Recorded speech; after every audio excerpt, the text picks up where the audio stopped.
it tastes so sweet. There's nothing like it. There's nothing that compares to the way I feel when I'm lost inside you. I just lose track. Lesson in the Sabbath school was about the principalities, and like we wrestle not against flesh and blood, but against the powers of the world. And we were talking about how like the devil comes and we don't even recognize the devil in us. And I was like, oh my gosh, like we can be overcome too by like evil spirits just as much as we can be overcome by good spirits. And if we're talking about people in the industry, like that has to be like a daily battle, right? It just looks different, right? So with that said, well, welcome to Christ and Culture. Welcome to the podcast. yeah. I'm Jelani. Jessica. Nicole. Alvona. The realist. Oh. Oh my God. Take For real, take two? No. Okay. All right. So, Oskar, what's our topic for today? Whatever y'all want to talk about, man. Look, man, got to give the people what they want. Y'all was on something good anyway. I know we was talking about generational addictions because, in case y'all don't know, we were for one of the first times ever recording on a Sabbath evening. So one of the Sabbath sermons from our pastor Rashad, one of our couch voices today, he delivered a sermon essentially about generational addictions, which was, pretty interesting. So I think we can go with the generational addiction blessing type of route. Can I say something that's so different? It's so crazy that we're talking about this. So I recently got promoted at my job, and thank you, Jesus. And those of you watching may not know, but mostly everybody here understands the struggle that I've had in my job. I work with former foster youth that are aging out of the system, and I serve as my title is called Youth Advocate. So I advocate for youth, and I advocate for this demographic 18 to 24. And me transitioning out of my position has been rough on all of us because my youth really highly depend on me, and I didn't even recognize it until this last month. And also, they've been an intricate part of my life as well. And so yesterday I sat with one of my baby adults, and she's not even, I call them my baby adults because they're babies, but they're adults, but they're still very much babies. And she's actually been off of my caseload for a while, but she's very much emerged into our life.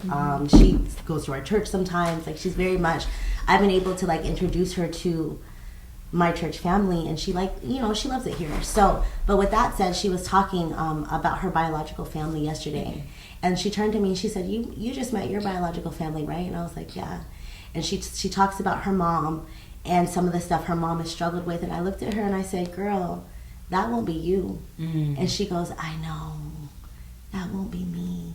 She was like, that wasn't you either. And I said, no, that wasn't me either, because my mom's a former addict and actually was always an addict up until probably to the time that she died.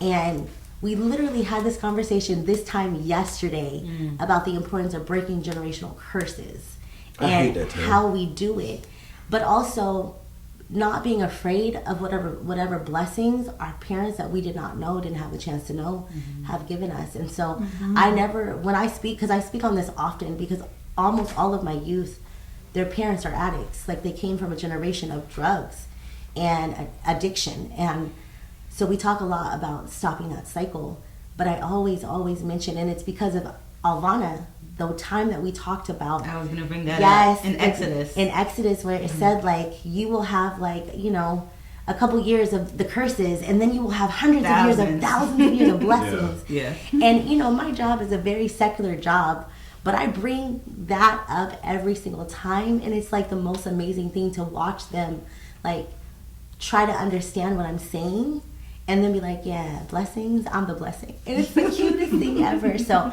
I just wanted to say, this topic is on point because these young people are different than what we were.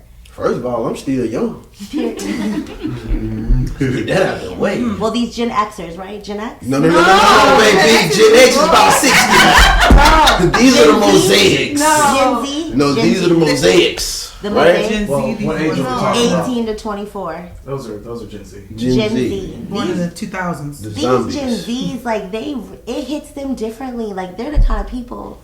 Well, we'll like kind of. Some of us still kind of rub it like under the rug. They're like, nah, we gonna put it all out there. We're gonna talk about it. We're gonna heal about it. And we're gonna be better.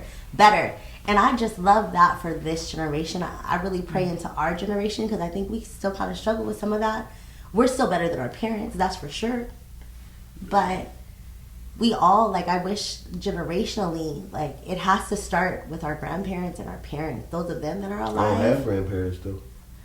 So maybe not your grandparents, but like people that are in their age group.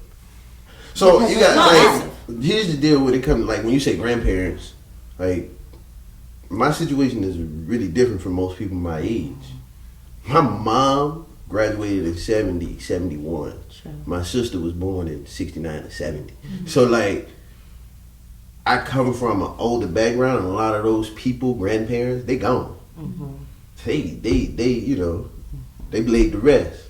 So the people that you age bracket you're referring to for me are more like sibling parent age for me. Well, that's what I was just about to ask. How do you, for those who don't exactly have the grandparents or whoever to talk to, like how would we even encourage going about that, right? Because it, you know, it could be very much look different, like the time period and whatnot. But you know, how, like, what does that look like? What does the conversation look like of you even having that and talking about like, hey, you know, this is what I struggle with, or hey, like, is this something common in our family? Like, what does that look like? You know, what does that look like? What do you think for you guys? Like, what does it look like? One thing I do want to say is that, like, since we are talking about faith and stuff like that, you know, it does say that, because you talk, basically what we're speaking on is older or past generations passing on some of their wisdom. But the Bible says that wisdom begins with the fear of the Lord. You know what I mean? So, and fear in that sense doesn't mean like being afraid of God. It's like the love. In that case, fear is the love of God. So a lot of stuff can be like impressed on you. Like, I'm only 36, right? But there's so much that people my age and older be like, how you know that? You're old soul.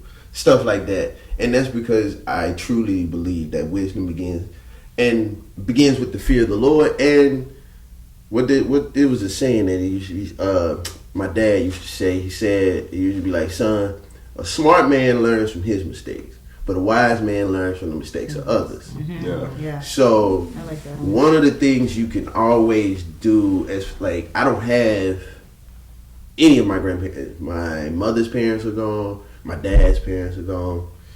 But what I do have is the stories about those people.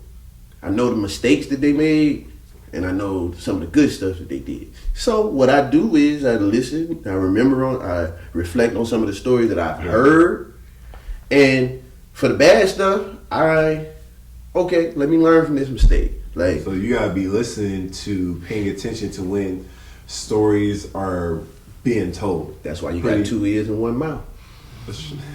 I know for me, But going for into sure, a for Caribbean sure. household, my situation is different. But being in a Caribbean household where that is the norm for a child, is that all you can do is listen. And if you make a peep when the stories are good, they will realize that you're there and send you to bed. Yeah. So you stay as Yeah. quiet as you can.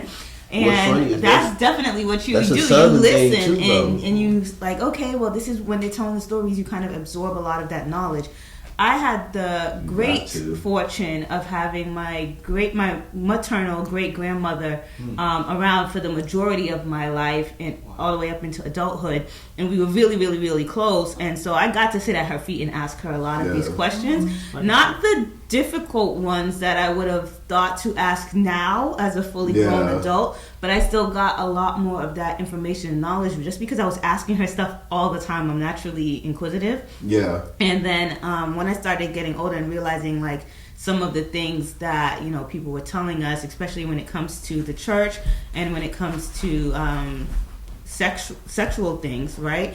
Realizing like the trauma that's in the family from that, and why these messages are drilled down, and why they're like, well, you got to do this and you got to do that, as a protective measure because of what's happened in the past. And you start asking questions, or even geographical things like, you know, I asked my parents, and I was like, you know, proud Jamaican, and I was like, how do we end up in Boston of all places? Most New Yorkers are in like Florida or New York.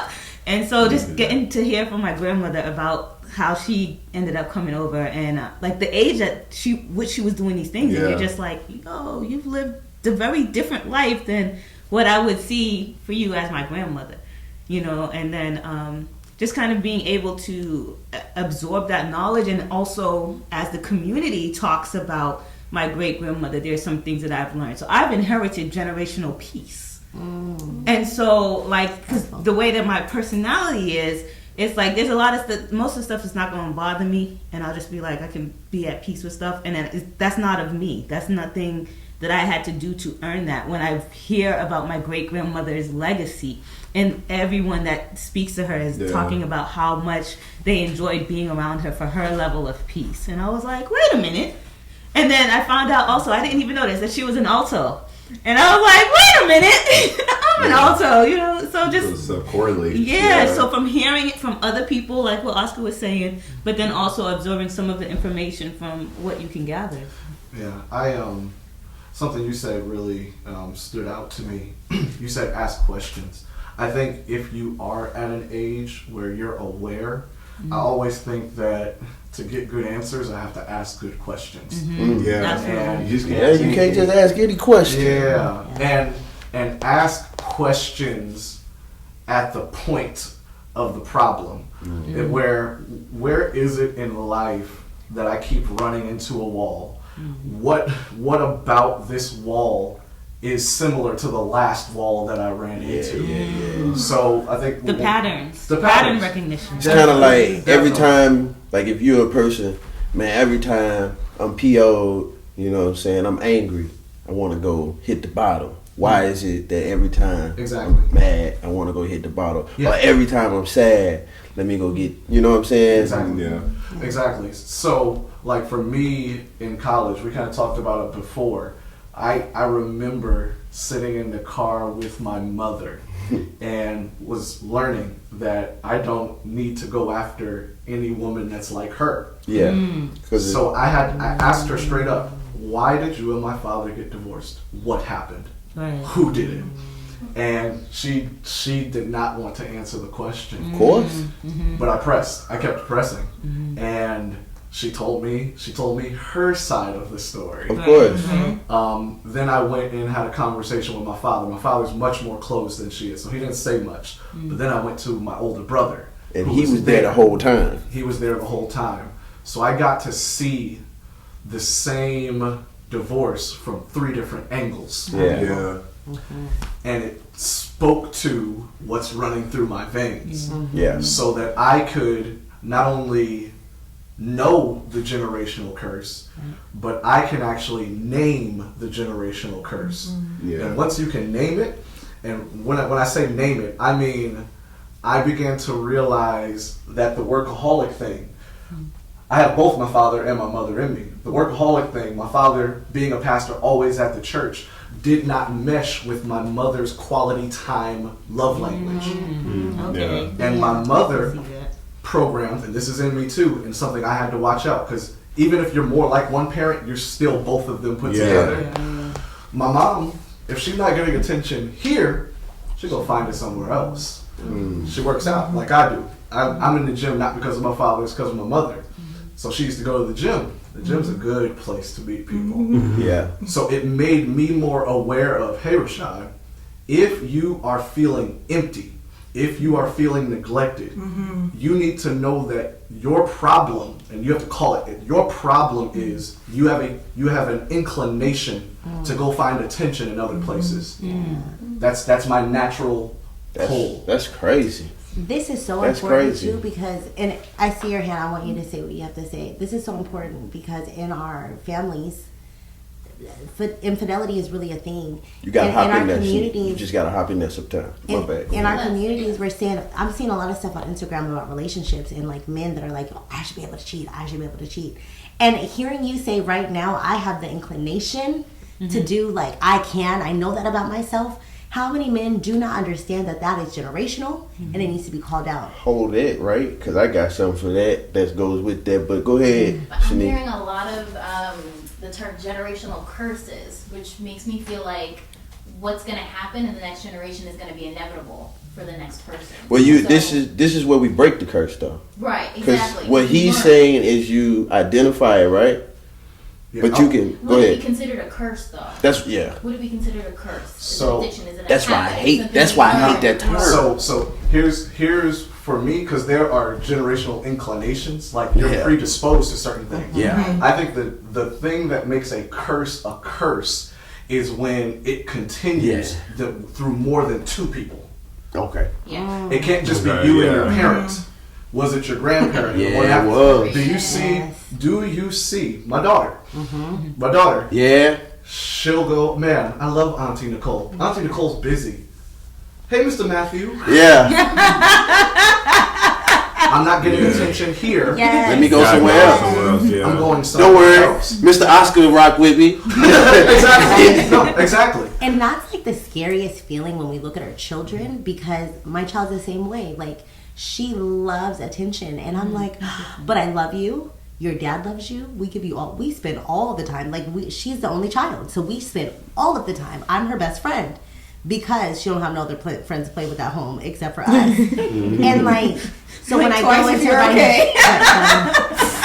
we go, we come around friends and family, and she like loves the attention, and it has scared me a little bit recently because I'm like, are we not giving her enough attention? What is wrong? Is she seeking it other places?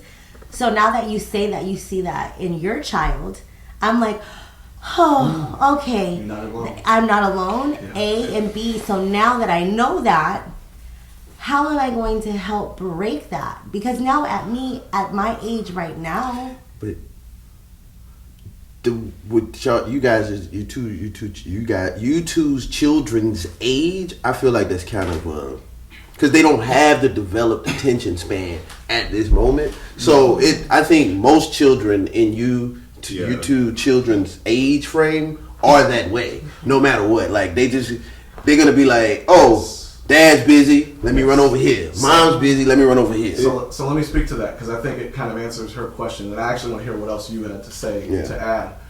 So when it comes to breaking generational curses, I want to qualify that because there's a lot of people who speak about it. This is where I stand.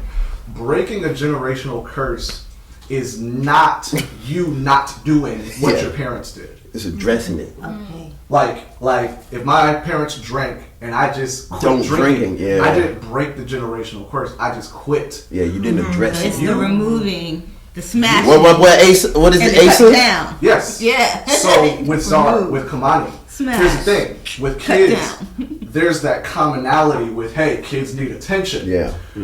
But they're kids. And if I'm aware that my blood has a tendency to go in a certain direction, the way I break the generational curse, first of all, is stopping. But then not just stopping, learning from my overcoming, and then filling my child with where I was empty. A preacher better than me, his name is Rupert Bushner, said that sin is filling a legitimate need in an illegitimate way. So, That's powerful. and I'll say it like this, because this is what I say, this is what I pray over Kamani. I pray over her that she is enough. Okay. Because, not because she's not, but because I know from my personal journey and listening to my mother and hearing about that split up, that the reason you go in and finding other attention Because you don't is because you feel empty. Yeah, you don't You need that validation. Yeah. The attention isn't just about you feeling loved. Yes. It's because you had an unaffectionate father, my grandfather, Oh, yeah. who was working all the time. Yeah. And now you have without male Oh, attention and male affirmation, you don't feel full. Yeah. That's great. That's crazy. I was watching. I was scrolling the world at TikTok, man, and I came across a video where like it was a psychology video, and basically the opening of the video was like people that are loud because they don't feel like they were heard at home. I was like, how you talking to me through a phone? Right. And then it was like also saying things like people who are bad at setting boundaries because during their childhood they didn't see proper boundaries set. Right. I was like, well, I ain't got no issue setting boundaries because no means no. And when you cross that line, we gonna hook and jab. But it was just, but the reason I brought that up is because like it's a lot of stuff that you experience as a child, and like you experience it so much that you feel like, oh, this is how it is. Like you ever be with somebody or have that friend, they like low key toxic for no reason, but then you good around their parents or their family, and you be like, oh, you just like your friend, you just like your family, because they toxic because they feel like that's their norm. Like I used to always wonder like how women be in an abusive relationship. Then I find out, oh, they mama used to beat their daddy, or they daddy used to beat their mama, so that's how they like, okay, I know my dad loves my mom and he beat her, so a dude beat me, he loved me. You get what I'm saying? So to me, that's also a part of like getting away from those like lineage type behaviors. Like for me, my family, like especially and Dad, if you watch this, I'm not trying to put your side of the family out, but they some wild, y'all know me, like they some wild boys, they some wild people. They like to have fun, and it's not in a bad way. Like they like to have fun. Like you was at the wedding, y'all all saw my Uncle John. My Uncle John was at the wedding, at the ceremony. As soon as the reception, my boy was at the bar. He never came and ate or nothing. He just sat at the bar. I was buying people. That's my family. Like if we was to all go to the Magic City Classic in Alabama next month, they would now. Here we are, like maybe 6 weeks away from the Classic, right? Nope, they probably have zero plan. If I was to call and be like, hey Dad, like 12 of us are coming down for the Classic, I swear by the time we get there, they'd have a lot at the Legion Field Stadium. It would be a lot there. They would have an RV. It'd be grills hooked up. It would be alcohol, everything, music, all that in 6 weeks. Where the people who already got there, they plan that a year in advance. My folks, they just like to have a good time. And what we was talking about before the camera started rolling, the solitude piece. My mom's the exact opposite. My mom don't like, she will entertain, but she don't like it. You would never know she don't like it. She gonna be woo, woo, woo. But when she disappear, it's over with. Get that lady her space. But my dad, he can go. He can continue to have and entertain. And that's one thing, like when we was talking about the solitude thing. Like, that is me in a nutshell. Like, people wonder, like, especially when she used to say it in conversation, my wife, like, I don't understand how you could be so up when people are around and just boom when everybody's gone. Just how I have to be. It's how I have to be. Because I'll go crazy. So there was one part, going back to Rashad, that he had mentioned about is identifying the problem and dealing with it, but I also think it's teaching the people, kind of again, that was teaching your kids on going forward with that, right? So the part of identifying, dealing with it for real, and then also with breaking the curse also is teaching. And it's kind of like the aspect of in your sermon you were talking about, I don't remember who the king was, but how the dad just left all those things for him. Yeah, left all those things for him to deal with, right? But on the reversal, if he would have dealt with it like he had, then his son would have came with a new slate, or he would have known what not to do. So I think it's also educating also after you have dealt with it too. And to go with that, back on that same sermon, what I see as so. I don't. Maybe it's because I know right now we're in a breaking down the generational thing, generations, and in our Sabbath services right now. But I think part of the millennial generation, one thing we will do is basically what King Asa did, and he was like, you know what? Pops did what he did, and he let these hang around.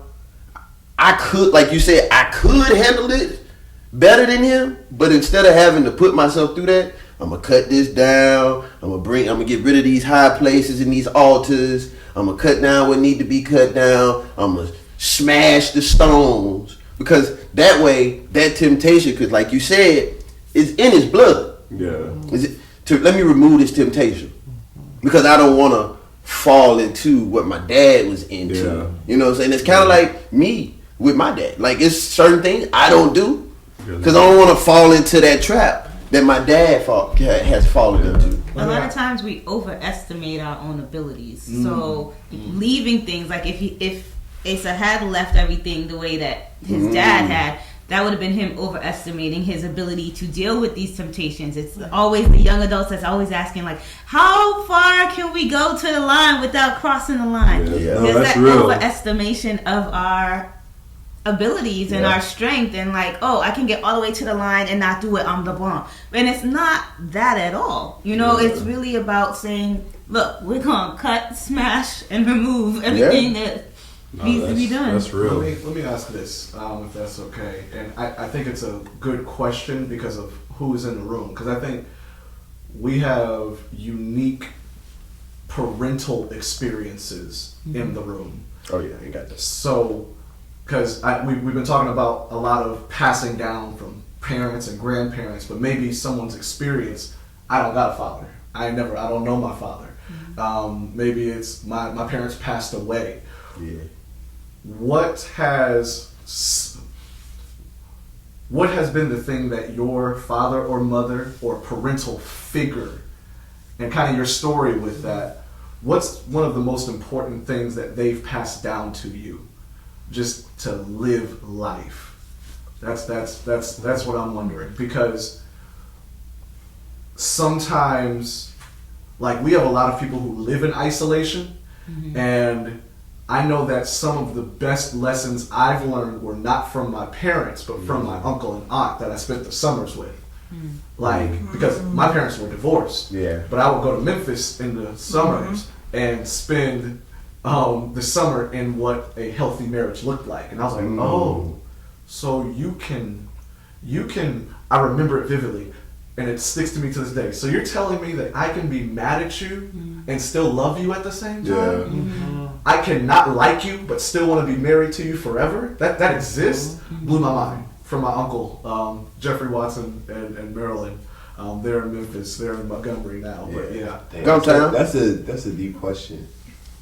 It is a deep question, but it's one thing I do know, that growing up in an all mostly black town, and it was pretty much everybody's parents, my friends' parents, they kind of poured the same message into all of the children, because it was civil rights, Selma to Montgomery.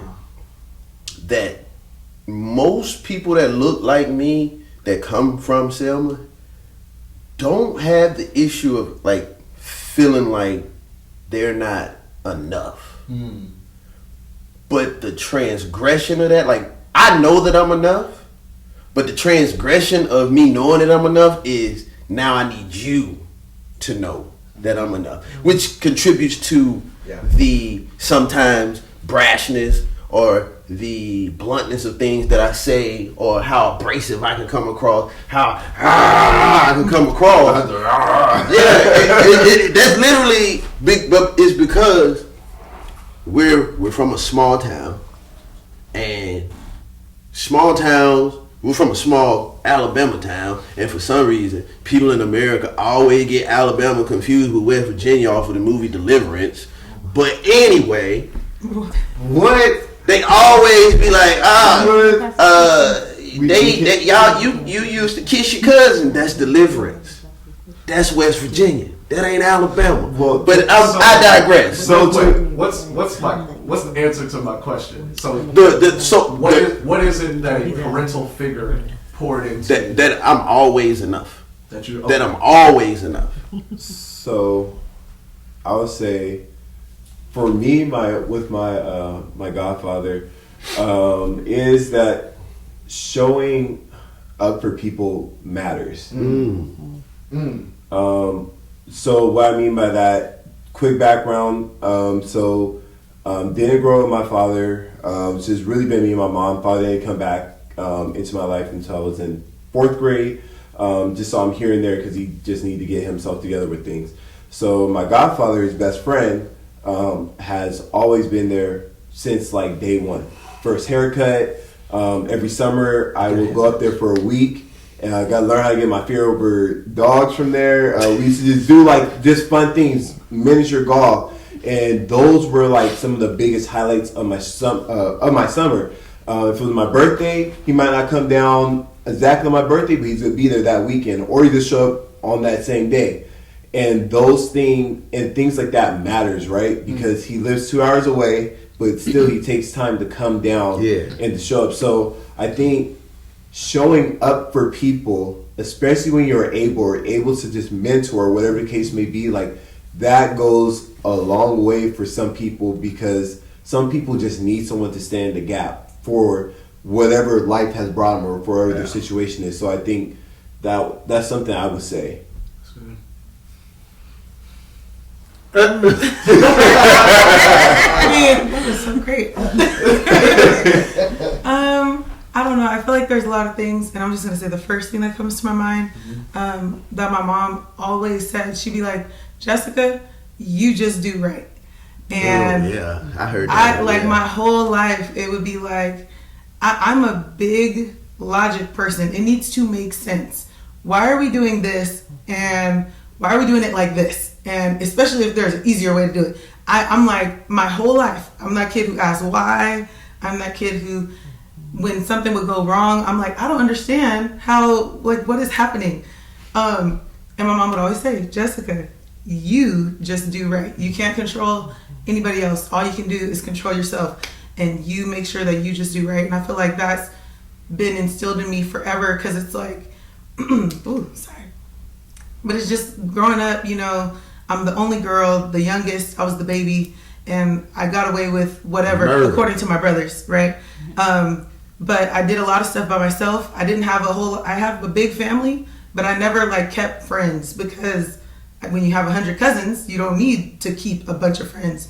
But I did spend a lot of time by myself. And so when you spend a lot of time by yourself, things make sense. The way you see the world makes sense perfectly to you. Yeah. And being a talker and being someone who explains themselves well, I don't understand when people don't get it the way that I'm explaining. Man, you talking about yeah. Why you can't get it, man? Right. And so I'm like, was that slide this morning? Just in life, living in a constant state of like, man, this doesn't make sense.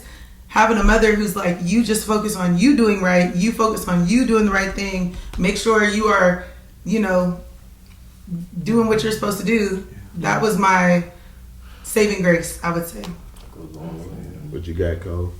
My favorite aunt, she passed away not too long ago, but she used to always say, hurt people, but heal people, heal people. Mm. And I really think I stand by that in everything that I do and everything that I like, the way that I operate with people.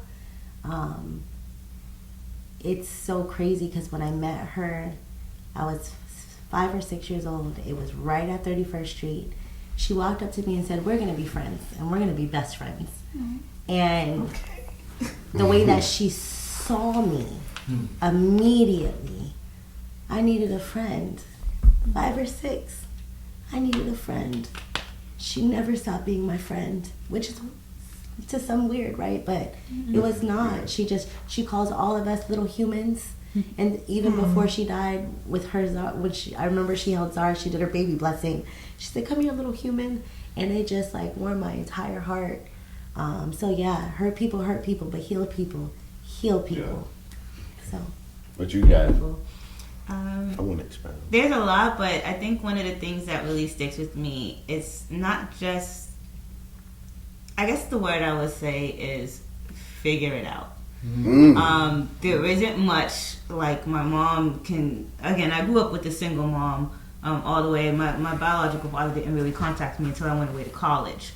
Because then at that point he was like, now I can tell my side of the story. You're not under your mother's wing anymore, right? And so all I had was my mom, growing up. And then her family. And so like she knows how to figure some things out, whether it's electronic cords, things are not working, she can do it, get it together. And it's like, before you go to someone else or before you ask, like, have you exhausted all of your resources? Have you tried it a million different ways? Have you looked at it from different angles so that you can figure this thing out? And then if not, then employ the other avenues. And in that figuring it outness, my mom is also a very resource-driven person. So like if she meets you and you say you need such and such, and she don't have it, she knows 2-3 different people that she's gonna connect you with to make that happen.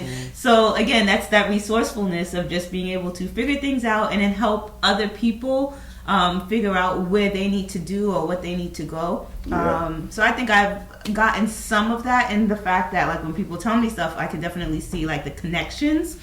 And I can be like, oh, okay, well, have you considered X, Y, Z? Have you done this, and that? But at the same time, it does make me frustrated when people come to me with very simple things that I feel like you could have figured it out. Did you even try? How long you spent on this? Like, what are you doing with your life? What are you doing with yourself? So to just expound on that, Rashad said parental, right? Like parental figure. What is something like that life, like a life experience or something like that has taught you? Basically the same question, but instead of a parental figure, life experience. Go ahead. Is this life experience within a parental figure? No. Just a life experience. What you got, Jen? I feel like I can answer that and relate it to what we're talking about. So I teach 8th grade. Weirdest age of child ever. It's like hormones and attitudes and all that. And like in dealing with children, you get a million different personalities. You don't know who they're gonna be on Tuesday. It might be somebody different on Wednesday. No, like legit. And then when you meet the parent, you're like, oh, it makes so much sense. Like I get it now. I get it. And so it's kind of like, when I deal with children, I have to recognize that I am dealing with these generational things that have not been broken down, these generational barriers, the good and the bad, the generational blessings, the generational curses, all those things. And it helps me to, when I deal with people, not just students, recognizing that there is something there. You might not always understand why someone is the way they are. You might not always agree with someone. You might not, your first interaction with them might not always be the best. But you have to know that there is background to everyone's story, and that leads to where they're at. And if I can accept that a child who's 14 is giving me this attitude today because, like, it just is what it is. She got stuff going on in her 14-year-old life. I should be able to do the same thing for someone who's 30. I should be able to, oh, you gave me bad customer service, but I need to relax, because at the end of the day, I don't know that person's story. And having that grace, I feel like, is something that you have to practice. Some people have more natural grace-given ability than others, but the more that I work with kids, the more I'm conscious of it, and the more I'm like, you know what?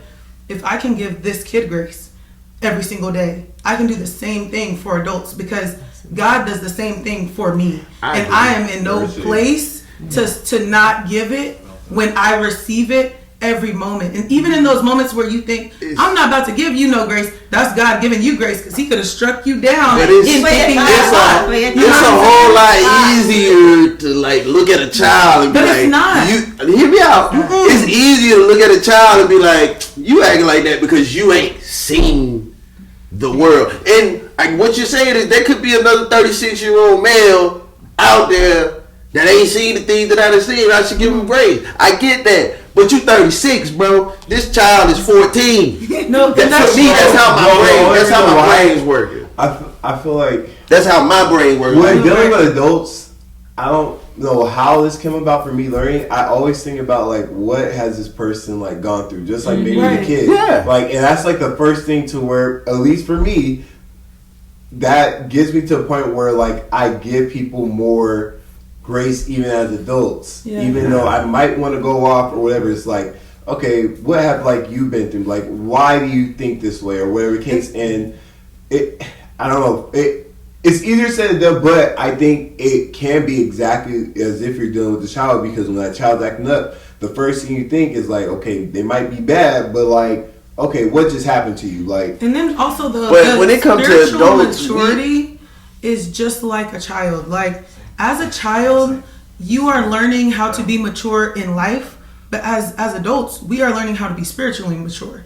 And that takes different times for different people. So you might be 40 and react in a way that doesn't make sense to me, and I'm 31. Like, you know what I mean? Like, you might, and I have to give you that grace in knowing that your maturity spiritually might not be there yet. But we underestimate stupid all the time. Yeah, but in my experience, in my 13 years experience as a pastor, it has always been easier, this is just my experience, to teach spiritual lessons to kids. Yes. Yes. But harder to teach like life lessons to kids. Yes. While adults are difficult to teach spiritual lessons, and easier to teach life lessons. You know why? You get you because when you're a child, you're a sponge. You're an empty sponge. Yeah. Kids are great. Spiritually, you're an empty sponge. When you're a child, you like, okay, well, you teach people about like God and religion. It's like basically they soak all of that up. Versus someone's 36 who grew up in the church, who now has switched faith. Why? My bad. Okay. But like all I'm saying is that walk, like me, 36 years of growing up in a Baptist church. These are the spiritual walls that I have built. Mm-hmm. I'm 36, and now Rashad's coming trying to knock those walls down and build up a new set. So it's harder because with adults and spiritual teachings, you're breaking that. You have to break it down to the foundation, because the reason their spirituality is off or their faith is off is because their foundation was built. You know what I'm saying? What is it? Miry clay. Yes. Okay. You just said everything. Yeah, I want to comment on that. You just said everything that I was just about to give back to you, because at the end of the day, you were raised in a specific scenario that gives you the insight that you have. I'm recognizing, and the young people that I work with, they were not raised by anybody. They were raised by the streets. Right. They were passed from one foster home to the next foster home to the next. They do not know what it means to have a parental figure. How many of adults grew up in a generation, because my generation, my mom worked, my dad worked. There was a point in which my junior year, my dad worked so much, my mom, I knew I was going to have freedom going to my dad's house, so my dad's house was like the kick it spot. Sorry, head deacon. But everybody knew my dad's house was like the kick it spot. I raised myself with my parents telling me what to do on the weekends. Like, literally. Not because they were not raising me, but they were so busy trying to keep a roof over our heads, because that was their priority. Yeah. Because we come from a generation where we have nothing. We were just slaves, literally. Like, and when we weren't slaves, we were in the civil rights movement. There was so much going on in my parents' generation. By the time they got to me, it's like work. Yeah, and they did spend time with us thank God we were Adventists, because Friday nights I knew I was going to get my parents. Saturdays I knew I was going to get my parents. But other moments, it wasn't that. I say that to say, like, what you're saying is so very true. They're children. Even my mom, I'm having conversations with the elders in my life, not just my mom, like all of the elders in my life recently. And the way that their perspectives remind me of like children sometimes, but at the same time, not just throw shade. Christ really says you need to come to me in a childlike manner. Yes. And that's how you will be received, and that's how you will get my word. And so as we move forward, I think it's our responsibility to be able, when we're interacting with people, to go back to childhood. Yeah. And like, whether that's like, I'm going to be nice. I told Zara to be nice today to somebody. I was like, girl, go be nice. Don't do that. Because it's the kindness. It's the like teaching her the fruits of the Spirit as a child, so that when she grows up to be our age, she has that, and she has the empathy, and she has the, you know what I mean? Yeah. But what was your life experience? My life experience. If you ain't ready, you got one. I had a comment. It was a comment more or less to the foundation that was just like, a lot of times adults are not taking the time to understand what they're doing or why they're doing it. So, in my occupation as a physical therapist, we have the opportunity to actually have some conversations with some people. So it's not just, what are you doing? That's usually kind of the icebreaker. Then I get into, how did you get into that? And from the how did you get into that, why? Right? Because sometimes people are doing stuff and they're living a life that has just gone completely left from what they were thinking in their head that they were going to do. And they are not thinking, I like to think in 3 timelines, in the past, the present, and the future, all at the same time. So like, how did the past impact what you're doing in the present? And how is what you're doing in the present going to impact your future? And have you thought about that? So putting all of those pieces together, when we go back to those generational blessings, curses, and addictions, it's like, okay, now that we know what's happened in the past, what are we doing in the present to address this so that we can have either a different or a similar outcome in the future? And have we considered all of these different possibilities to get in there? A lot of times people are so busy doing who knows what that they're not even thinking about why they're in the situation that they're in. Yeah. So, look, what we gonna do? We're gonna do it a little quick. What's your life experience that you done learn? Quick. Quick. Oh. I'm shotgun. That doesn't work for introverts. Okay. That doesn't work for introverts. Okay, go ahead and ask your question. So I think we spitballing. We that's the new segment. Okay. Shot clock. Okay, so question. Shot clock. I think this is a good way to close. Yeah. Because we've talked about the generational curses, generational blessings. Yeah. Let me ask. I think shot clocks. You have a child coming. You have a child. There's children in the atmosphere, whether we know it or not. Yeah. No, somebody said me. My question is this: what blessing do you want to pass on to the next generation? What void do you personally? And it's a heavier question. Do you want to pass on to the next generation so that they don't struggle with some of the things you struggled with? I don't even have to think about it. You said it. I always struggle feeling like I was not good enough. Cool. And I want Jara to always know that she's good enough. That's good. Go ahead, so go. I'm thinking. Go. What you got? You give us your one. Mine. I want my children and any child I come in contact with to be confident that what they love to do is enough. Yes. Yes. Okay. You got one yet? I guess being able to show up for people, like in the sense of more so like a mentoring, but not in the sense that you guys show up for everybody, but it's showing up for people, designating, like finding that person that that's just in need and you know it to show up for them, whether sometimes it might be financially, sometimes it might be just a conversation. Or just be present. Just be present, like, so. Bet. Mine would be I want my kids to know that they are loved and that there's nothing they can do that would be bad, like so bad that they would be unloved, and that they should love people that same way. That. That there's nothing anyone can do to you that you should not love them anyway. I believe being unique is a blessing, so you don't have to try to fit in, and it's okay if you're not accepted in every circle. Mine would be the one thing that I learned, like my parents taught me, was it's okay to think for yourself. We live in a culture right now where we are slowly becoming a hive type of mindset. Everybody's starting to see things the same way. It's okay to see it differently. Yeah. And with that, we gonna go and close this out. We had the couch voice Rashad, couch voice Shanice.